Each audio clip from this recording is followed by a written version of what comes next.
എൻ്റെ വാലിലെ രോമം മോഷ്ടിക്കാൻ എലികളെ വിട്ടത് താനല്ലേടോ? രക്ഷിക്കണേ! പ്ലക്! രക്ഷിക്കാൻ ആ എലികളോട് തന്നെ പറ. ഹും ധും. സൂത്ര, സൂത്ര! അയ്യോ, സൂത്രൻ്റെ ബോധം പോയേ.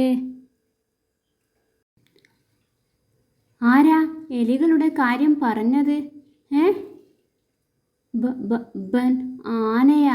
മൂപ്പര് സൂത്രനെ എറിഞ്ഞ് മരത്തിൽ കയറ്റി. സൂത്രൻ്റെ ബോധവും പോയി. മരം പുഴയിലേക്ക് പതുക്കെ ചരിയുന്നുണ്ടല്ലോ. ദാ ഒരു മുതല വരുന്നു. എൻ്റെ കാട്ടുമുത്തപ്പ! ചേട്ടൻ പേടിക്കേണ്ട. സൂത്രൻ ചേട്ടനെ രക്ഷിക്കാൻ ഞാനൊരു പദ്ധതി റെഡിയാക്കാം. കാര്യങ്ങൾ വളരെ പെട്ടെന്ന് ചെയ്യണം. ഒട്ടും സമയമില്ല. എടാ, നീ 1, 2 എന്ന് എണ്ണാൻ തുടങ്ങിക്കോ. 1, 2, 40 എന്ന് എണ്ണുമ്പോഴേക്കും മരം ചരിഞ്ഞു വീഴും. പക്ഷേ അപ്പോഴേക്കും മുതലയും എത്തും. 3, 4. മുതല എത്തും മുമ്പ് നമുക്ക് മരം വീഴ്ത്തണം. അതാണ് പദ്ധതി. പണി തുടങ്ങിക്കോ. 20 എണ്ണുമ്പോഴേക്കും മരം വീഴണം.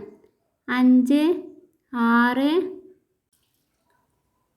മരം വീണാലുടനെ ഷേരുച്ചേട്ടൻ വെള്ളത്തിൽ ചാടി നീന്തണം. ഒരു സംശയം. 7, 8. സംശയമൊക്കെ അവസാനം ചോദിക്കാം. ആദ്യം പദ്ധതി പറയട്ടെ. സമയം കുറവാ. 9, 10. 25 എണ്ണുമ്പോഴേക്കും ചേട്ടന് സൂത്രൻ ചേട്ടൻ്റെ അടുത്ത് നീന്തിയെത്താൻ പറ്റും. 11, 12. 35 മുമ്പ് സൂത്രൻ ചേട്ടനെയും കൊണ്ട് തിരിച്ചും നീന്തിയെത്താം. 13, 14. 40 ആകുമ്പോഴേ മുതല നീന്തി ഇവിടെ എത്തൂ. പേടിക്കാനില്ല. 15, 16. 17, 18.